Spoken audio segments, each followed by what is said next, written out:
Hello dear students.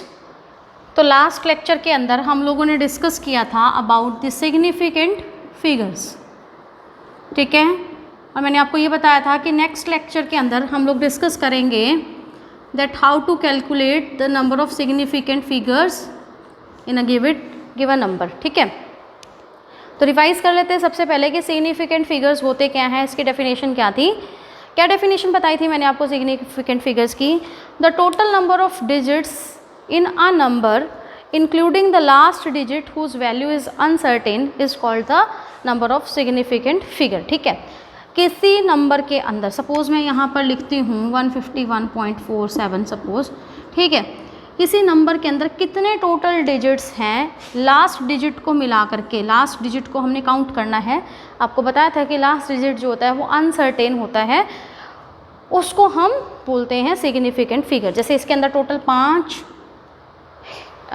Digits दिख रहे हैं आपको, 1 2 3 4 5, तो इसके अंदर टोटल सिग्निफिकेंट फिगर कितने हो गए? 5 हो गए, ठीक है। ये तो जर्नल सा था। अब हम यहाँ पर कुछ रूल्स पढ़ेंगे कि कैसे हम पता लगाएंगे कि कितने कितने सिग्निफिकेंट फिगर किसी गिवन नंबर के अंदर हैं, ठीक है। जैसे मैंने यहाँ पे आपको काउंट करके बता दिया 5 है, ठीक है। सपोज मैं यहाँ पर ये वैल्यू लिखती हूँ 0.0123, ठीक है। तो मैं कहती हूँ कि इसके अंदर 3 सिग्निफिकेंट फिगर हैं। आप कहोगे कि नहीं 1 2 3 4 5 होंगे, ठीक है।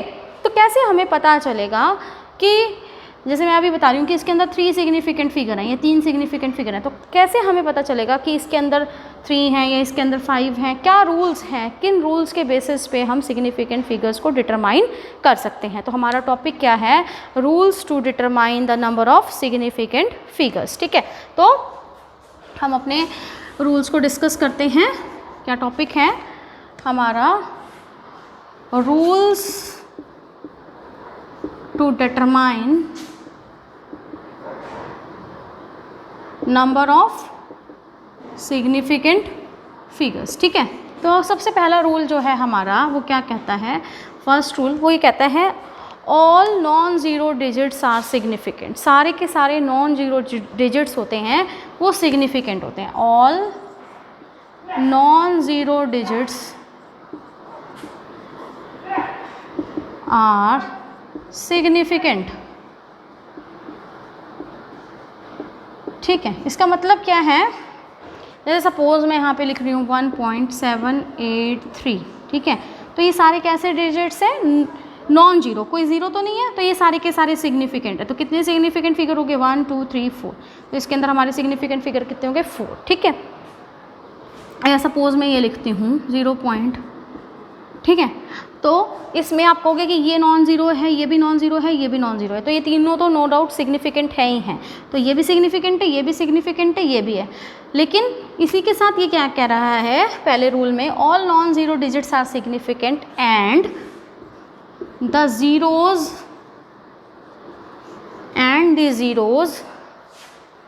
Between two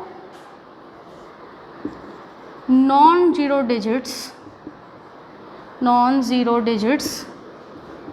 are also significant,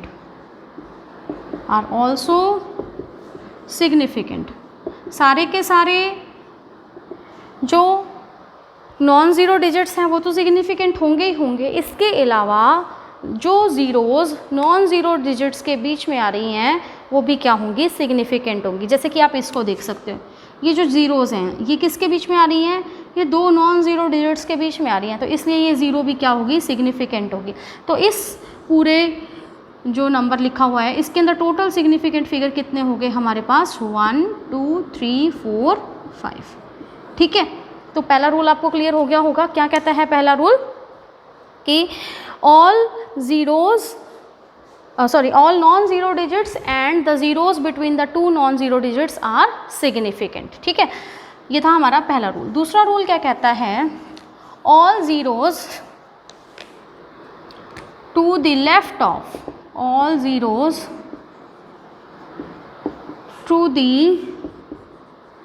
left of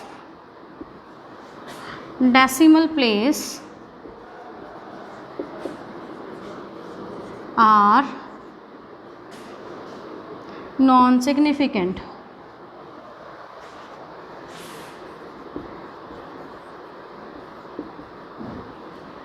और वी कैन से दैट, अभी मैं इसको कंप्लीट करती हूँ, देखिए क्या कह रहा है ये, all zero to the left of the decimal place are non significant, या किसी नॉन जीरो डिजिट से जो पहले वाली जीरोस होती हैं वो भी सारी नॉन सिग्निफिकेंट होती हैं।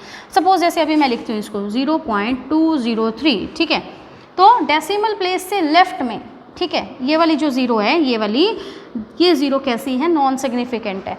तो कितने सिग्निफिकेंट फिगर हो गए इसके अंदर, 1 2 3, तो टोटल सिग्निफिकेंट फिगर कितने हो गए, 3। क्या कह रहा है, all zeros to the left of the decimal place are non significant, left of the decimal place के जितनी भी जीरो है वो सारी नॉन सिग्निफिकेंट है, या all zeros to the left of the first significant figure are also non significant. मतलब जैसे ये 2 दिख रहा है, ये पहला हमारा नॉन जीरो डिजिट है, ठीक है, इसके जो लेफ्ट में जितनी भी जीरो है वो सारी नॉन सिग्निफिकेंट है। मैं यहाँ डेसिमल की बात नहीं कर रही, मैं कह रही हूँ जो पहला क्या है, नॉन जीरो डिजिट है। पहला नॉन जीरो डिजिट क्या है, जैसे ये तो जीरो ही है, ये भी जीरो है, नॉन जीरो कौन सा है, 2 है, तो 2 के लेफ्ट में जितनी जीरो है, पहले नॉन जीरो डिजिट के लेफ्ट में जितनी जीरो होंगी वो सारी की सारी क्या होंगी, नॉन सिग्निफिकेंट, ठीक है। तो ये जीरोस क्या हैं, ये नॉन सिग्निफिकेंट है, इनको हम काउंट नहीं करेंगे। कितनी सिग्निफिकेंट होगी, 1 2 3, इसके अंदर ये तीनों सिग्निफिकेंट थे, इसके अंदर भी ये तीनों सिग्निफिकेंट है। सपोज अब मैं यहाँ पे कुछ लिखती हूँ 0.0052023, ठीक है। अब मैं आपको कहूँगी इसके अंदर आप बताइए कितने सिग्निफिकेंट फिगर हैं, तो कितने हो गए, देखिए ये ज़ीरो तो नॉन सिग्निफिकेंट है क्योंकि लेफ्ट ऑफ द डेसिमल आ रही है, और ये ज़ीरोस कैसी आ रही है, ये left of the first non zero digit के लेफ्ट में है, इसलिए ये सारी तीनों जीरोस क्या होगी, नॉन सिग्निफिकेंट होगी। कितने सिग्निफिकेंट फिगर हो गए यहाँ पे हमारे पास, 1 2 3 4, क्लियर है। तो सेकंड रूल आपको पता चल गया होगा, क्या कह रहा है, all zeros to the left of the decimal place are non significant, और we can say that zeros to the left of the first non zero digit in a number are not significant, ठीक है। तो ये हमारा था second rule. अब हम बात करते हैं हमारे थर्ड रूल की, ठीक है। क्या है थर्ड रूल, इसका उल्टा है बिल्कुल, zeros to the left of the decimal point are to the right of the decimal point are significant, all zeros to the right of the decimal point, right of the decimal point, decimal place या point are significant, ठीक है। क्या होती हैं सारी की सारी, significant. ये क्या थी, नॉन सिग्निफिकेंट, और अगर राइट में आ गई कोई ज़ीरो तो वो सिग्निफिकेंट होगी। जैसे सपोज मैं लिखती हूँ 5.0, तो ये ज़ीरो कहाँ है, इस डेसिमल पॉइंट के राइट में है, इसलिए ये सिग्निफिकेंट है। तो कितने सिग्निफिकेंट फिगर हो गए इसके अंदर, 2 हो गए, एक तो ये 5 और एक ये 0, तो कितने सिग्निफिकेंट फिगर, 2। अब जैसे सपोज मैं लिखती हूँ 25.00, तो इसके अंदर टोटल कितने सिग्निफिकेंट फिगर हो गए, 4। कैसे, एक तो ये, एक ये, और ये दोनों जीरोस भी क्या हैं, ये दोनों भी सिग्निफिकेंट है क्योंकि ये right of the decimal point में आ रही हैं। तो क्लियर है, जितनी जीरोस हमारी right of the decimal point में आती हैं वो सारी की सारी क्या होती हैं, सिग्निफिकेंट होती हैं। सपोज मैं लिखती हूँ, ठीक, ये वाला, तो इसके अंदर क्या है, अब 1 2 3 4 5 6 क्या है हमारे पास, सिग्निफिकेंट फिगर है, ठीक है। ये नहीं देखना कि ये ज़ीरो जो है वो तो लेफ्ट में आ रही है, ये नहीं, किसी नॉन ज़ीरो डिजिट के लेफ्ट में आ रही होती तो उसको हम देखते, ठीक है। तो ये तो थे हमारे 3 रूल। अब हम इसका एक चौथा रूल और डिस्कस करते हैं, ठीक है। मान लीजिए कि हमारे पास कोई नंबर है, इसको मैं लिखती हूँ, एक एग्जाम्पल से आपको समझाती हूँ।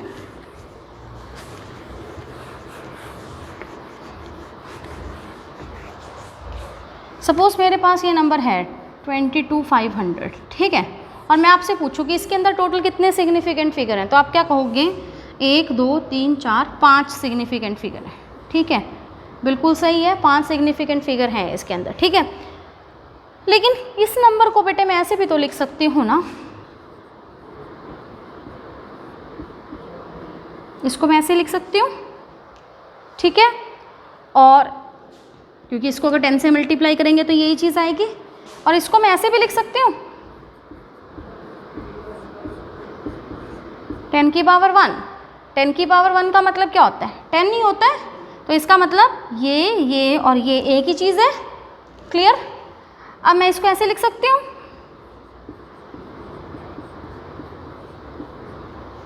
ठीक है, या ऐसे देख लेते हैं पहले,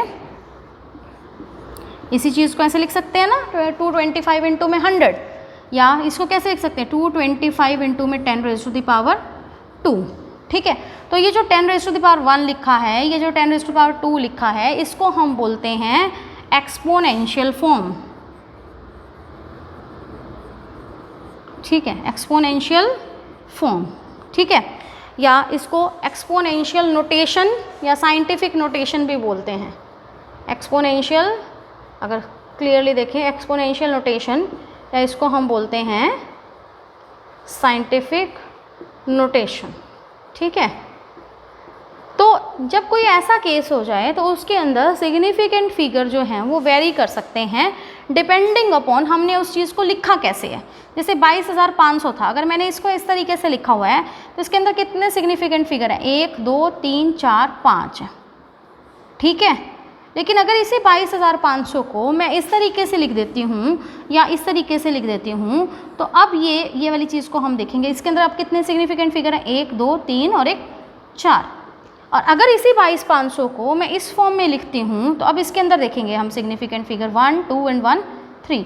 ठीक है, तो जब हम किसी टर्म को एक्सपोनेंशियल नोटेशन की फॉर्म में या हम साइंटिफिक नोटेशन की फॉर्म में रिप्रेजेंट करते हैं तो हम उसके अंदर सिग्निफिकेंट फिगर्स जो हैं वो चेंज हो जाते हैं डिपेंडिंग अपॉन कि हमने उस टर्म को किस तरीके से लिखा, उस डिजिट को हम, उस नंबर को हमने किस तरीके से लिखा है। ठीक है, तो हमारा जो फोर्थ रूल है वो क्या कह रहा है कि if a number ends in zeros but these zeros are not to the right of the decimal point then these zeros may or may not be significant. ठीक है, कहता अगर कोई नंबर ज़ीरोज़ के अंदर ख़त्म हो रहा हो, जैसे ये नंबर 0 में एंड हो रहा हो और ये ज़ीरो जो है डेसिमल पॉइंट के राइट में ना हो। ठीक है, डेसिमल तो ये रहा, जैसे मैं इसको दोबारा लिखूँ अगर सपोज़ 22,500 को। ठीक है,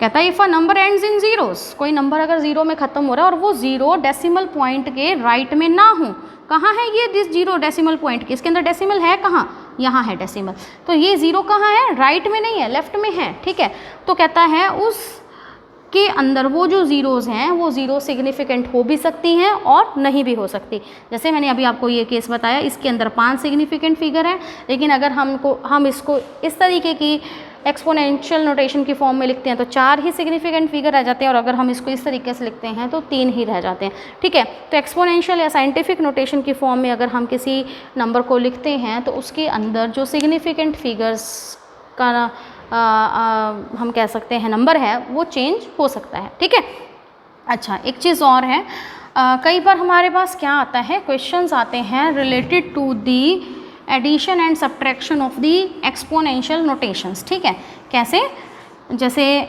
सपोज़ करो आपको 2 चीज़ें दी हुई हों, 2 टर्म्स दी हुई हों और आपसे कहा जाए कि आप इनको ना ऐड करके बताइए कि क्या आंसर आएगा। ठीक है, अभी मैं लिखती हूँ, वैसे तो आप में से कुछ बच्चों ने इसको 9th 10th के अंदर पहले छोटी क्लासेस के अंदर किया हुआ होगा, बट फिर भी हम इसको दोबारा डिस्कस कर लेते हैं। इस टॉपिक का जो नाम है वो है कि mathematical operations on numbers expressed in scientific notations. ठीक है, जैसे सपोज़ करें कि हमारे पास है 141 या 14.1 into 10 raise to the power 2 के अंदर हमने ऐड करना है 151.9 into 10 raise to the power 3। ठीक है, सपोज़ ये दोनों चीज़ों को हमने ऐड करना है। ठीक है, तो आप इनको ऐड कैसे करोगे, देखिए जब भी कभी हम ऐड कर रहे होते हैं तो हमें क्या करना होता है, पावर्स को सेम करना होता है। यहाँ 10 रेज़ टू द पावर 2 है और यहाँ पर हमारे पास क्या है, 10 रेज़ टू द पावर 3 है। तो क्या कर सकते हैं, या तो हम इसकी पावर को 10 रेज़ टू द पावर 3 कर सकते हैं या फिर हम इसकी पावर को 10 रेज़ टू द पावर 2 कर सकते हैं। ठीक है, चलिए मान लेते हैं कि मैं इसकी पावर को 10 रेज़ टू द पावर 2 कर देती हूँ। 10 रेज़ टू द पावर 2 करने का मतलब क्या है कि एक यहाँ से 10 कम कर दिया तो यहाँ मल्टीप्लाई में आ जाएगा, तो ये कितना हो गया 1519 into 10 raise to the power 2। अब आप क्या कर सकते हो, 1519 के अंदर 14.1 को ऐड कर सकते हैं ठीक है, ये लगा लेते हैं हम 9 और 4 13। तो ये हमारे पास आंसर आ गया है ना। कैसे बनाया हमने इसको, ऐसे लिखेंगे ना, ये भी 10⁻² हो गया और ये भी 10⁻² हो गया, तो 10⁻² क्या आ गया, कॉमन आ गया 14.1 प्लस में 1519 इंटू में 10⁻², और इसको आप ऐड कर लीजिए, जितना आंसर आया था शायद 1530, इसको देख लेना कितना आया था, ये कितना हो गया 33.1 इंटू 10⁻², ये इसका आंसर हो गया। क्लियर है, ठीक है। या फिर आप क्या कर सकते हो, इसको आप 10⁻³ बना सकते हो, ठीक है। तो 10⁻, इसको जैसे 10⁻³ को अगर हमने, ये बात आप ध्यान रखना, अगर हमने किसी पावर को, बड़ी पावर को हमने छोटा करना है, जैसे 10⁻³ को 2 में कन्वर्ट किया, तो जो टर्म हमें दी होगी उसको हम 10 से मल्टीप्लाई करेंगे। और अगर हमने किसी छोटी पावर को बड़ा करना है तो हम क्या करेंगे, जो हमें वैल्यू दी होगी आगे उसको हम डिवाइड करेंगे। जैसे इसको हमने अगर 3 की फॉर्म में लेके आना है सपोज, तो इसको क्या बना सकते हैं हम, इसी क्वेश्चन को ऐसे सॉल्व कर सकते हैं। 14.1 इंटू 10⁻² था, प्लस में ये था हमारे पास, तो 1 मिनट, हाँ जी, इसको हम कैसे लिख सकते हैं, देखिए यहाँ पर 3 प्लस में 151.9 इंटू 10⁻³ मैंने पावर को बड़ा किया तो इसको डिवाइड कर दिया 10 से, ठीक है। तो ये वैल्यू आ गई, तो इसको हम ऐड अगर करें प्लस में 151.9 और इंटू में 10⁻³, ठीक है। तो अब इसको आप साइड में मल्टीप्लाई कर सकते हो, 1.41 that will be equal to 1, ठीक है। कितना आ गया 163.31 इंटू 10⁻³, ठीक है। अगर मैं इसको खोल के लिखूँ तो कैसे लिख सकती हूँ, देखो 10⁻³ का मतलब क्या है, 3 0 पीछे, और अगर हम इसको हटाएं तो क्या आ जाएगा, डेसिमल को नीचे इसके क्या आ जाएंगे 2 0, तो इसका आंसर क्या आएगा 163,310। क्लियर, 6 नहीं सॉरी 5, ठीक है। इसको आप ऐड करोगे तो ये 5 आएगा, ठीक है। तो इसका आंसर क्या है 153,310। और अगर आप इसको खोल के लिख के देखिए तो क्या आएगा 1533.1 इंटू 10⁻² का मतलब 2 0, ठीक है। इसको आप नीचे लिख दीजिए 10, ये कट गया, क्या आंसर आया 153,310, यानी कि दोनों का आंसर क्या आ रहा है, सेम आ रहा है।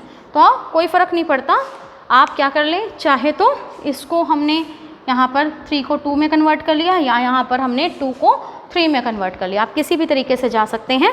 ये आपके पास कोई ना कोई छोटा मोटा क्वेश्चन हरियाणा बोर्ड के अगर आप स्टूडेंट्स हैं तो वहाँ पर आपसे पूछा जा सकता है, जो हमारा मैट या सेट के एग्ज़ाम्स होते हैं वहाँ पर ये आ जाता है कई बार, ठीक है। तो ये था हमारे पास कि हम एडिशन कैसे करेंगे अगर हमें 2 टर्म्स एक्सपोनेंशियल नोटेशन की फॉर्म में दी हुई हों, ठीक है। अगर हमारे को 2 टर्म्स एक्सपोनेंशियल नोटेशन की फॉर्म में दी हुई हों और हमें उन्हें मल्टीप्लाई करना हो, ठीक है, तो क्या करते हैं हम, आपको पता है मल्टीप्लिकेशन में बहुत ही इजी है हमारे पास, हमें उनकी पावर्स को सेम करने की ज़रूरत नहीं है, ठीक है। सिंपली हमें क्या करना है, जैसे इनको हमें मल्टीप्लाई करना है तो इस टर्म को आप इससे मल्टीप्लाई कर दीजिए और जो पावर्स हैं वो क्या हो जाएंगी हमारे पास, सिंपली ऐड हो जाएंगी। जैसे आप इन दोनों को मल्टीप्लाई कर देना, ठीक है, और जो भी आंसर आएगा उसके अंदर उसको मल्टीप्लाई करेंगे 10⁻² प्लस 3 यानी कि 10⁻5 से, और अगर डिवीजन आ गया तो हम क्या करते हैं, माइनस करते हैं, ठीक है। तो एक्सपोनेंशियल नोटेशन के अंदर अगर हम एडिशन कर रहे हैं या हम सब्ट्रैक्शन कर रहे हैं, सब्ट्रैक्शन के केस में भी, तो भी आपको क्या करना होता है, पावर्स को सेम करना होता है जैसे एडिशन के केस में कर रहे हैं। लेकिन अगर हम मल्टीप्लिकेशन या डिवीजन कर रहे हैं तो हम पावर्स को चाहे सेम ना करें, सिंपली पावर्स मल्टीप्लिकेशन के अंदर ऐड हो जाएंगी और डिवीजन के अंदर हमारी पावर्स माइनस हो जाएंगी, ठीक है। तो ये था हमारा एक्सपोनेंशियल नोटेशंस के अंदर हम मैथमेटिकल ऑपरेशंस का किस प्रकार यूज़ करते हैं। अब हमारा जो टॉपिक है, नेक्स्ट टॉपिक, अब हमने क्या करना है, अगर हमें 2 चीज़ों को ऐड करना है सपोज करें, ठीक है, या मल्टीप्लाई करना है, डिवाइड करना है, कोई भी मतलब मैथमेटिकल ऑपरेशन लगाना है किन्हीं 2 टर्म्स पे या 3 टर्म्स पे, ठीक है, तो उसके अंदर हम सिग्निफिकेंट फिगर्स को कैसे पता लगाएंगे, यानी कि हमारा टॉपिक क्या है अगला, rules for determining the number of significant figures in the answer involving calculation, ठीक है, टॉपिक है इन आंसर्स इन्वॉल्विंग कैलकुलेशन, ठीक है, आंसर्स इन्वॉल्विंग कैलकुलेशन। इसका मतलब क्या है हमारे पास, जैसे मैं एक एग्जांपल से आपको समझाती हूँ। सपोज़ हमें, ये बुक में भी है आपकी, ठीक है, मैं वहीं से ले रही हूँ एक टर्म 4.523, ठीक है, प्लस में है हमारे पास 2.3 और 6.24, 2.3 और 6.24, हाँ जी, इतना ही है हमारे पास, ठीक है। हमें इन तीनों टर्म्स को ऐड करना है, ठीक है। तो हम कैसे ऐड करेंगे, देखिए, ठीक है, ऐड करना तो आपको आता ही है, इसको आप सिंपली ऐड कर लीजिए, ठीक है। ऐड अगर हम करें 3, 2 और 4, 6, ठीक है, 5, 3, 8 और 2, 10, 0, 1, 6, 4, 10 और 13, ठीक है। तो ये हमारे पास वैल्यू है, ये मैंने फालतू लगाई थी और ये दोनों डिजिट्स भी मैंने फालतू लगाए थे, ठीक है। इसको मैं हटा देती हूँ, ठीक है, इसको थोड़ा खुला खुला लिख देते हैं हम, टेंस को टेंस के नीचे और वंस को वंस के नीचे, ठीक है। तो ये हो गया हमारे पास। अब क्या हम इस आंसर को ऐसे ही रिपोर्ट करेंगे, ठीक है, जब हम केमिस्ट्री के अंदर सिग्निफिकेंट फिगर वाला टॉपिक कर रहे होते हैं और अगर हमें इस तरीके से ऐड करना आ जाए और हमसे आंसर पूछा जाए, तो बेटा इस आंसर को हम ऐसे रिपोर्ट नहीं करेंगे, ठीक है। इसको हम कैसे लिखेंगे, इस आंसर को हम लिखेंगे 13.1, ठीक है। अब ये आप पूछोगे कि क्यों लिखा, आप में से कुछ कहेंगे जी इसको आपने राउंड ऑफ कर दिया, आप में से जिसने पढ़ा हुआ है अभी, ठीक है। तो क्या करते हैं हम, सिग्निफिकेंट फिगर्स का जो रूल है वो ये कहता है कि जब हम 2 या 3 टर्म्स को ऐड कर रहे हों या हम सबट्रैक्ट कर रहे हों, तो आंसर हम उतने ही प्लेसेस में रिपोर्ट करेंगे डेसिमल पॉइंट के बाद जितना हमारी जो टर्म्स थी उसमें से सबसे कम टर्म में था। जैसे कि क्या, जैसे 4.523, इसमें डेसिमल के बाद कितने अंक हैं, 1, 2, 3, ठीक है। इसमें कितने हैं, 1 ही है, और इसमें कितने हैं, डेसिमल के बाद 2 पॉइंट्स हैं, ठीक है। तो हमारा जो आंसर होगा वो आंसर किस में रिपोर्ट होगा, the answer should be reported as there should be the, जो हमारा आंसर है उसमें उतने डेसिमल पॉइंट के बाद उतने ही नंबर्स होने चाहिए जितने हमारे सबसे छोटी टर्म में हो। जैसे कि सबसे छोटी टर्म मतलब जो डेसिमल के बाद जिसमें सबसे कम अंक हों, हम इसको ऐसे लिख सकते हैं, the result of an addition or subtraction should be reported to the same number of decimal places as that of the terms with the least number of the decimal places. Decimal places के बाद जिसके अंदर सबसे कम अंक हैं, जैसे इसके अंदर सबसे कम है 1 ही है, तो इस आंसर को भी हम डेसिमल के बाद सिर्फ 1 अंक तक ही रिपोर्ट करेंगे, यानी कि जो पीछे इसके 3 अंक हैं इसमें से इसको आंसर को हमें छोटा करना है, इसको हमें राउंड ऑफ करना है, इसको हम राउंड ऑफ बोलते हैं। जैसे कि 3 है, ठीक है, इसको 3 को हम हटा देंगे, ठीक है। तो क्या बन गया, 2 डिजिट्स रह गए, लेकिन अभी हमें आंसर को 1 ही में रिपोर्ट करना है क्योंकि हमारी जो स्टेटमेंट्स थी उसमें डेसिमल के बाद 1 अंक वाली स्टेटमेंट भी है,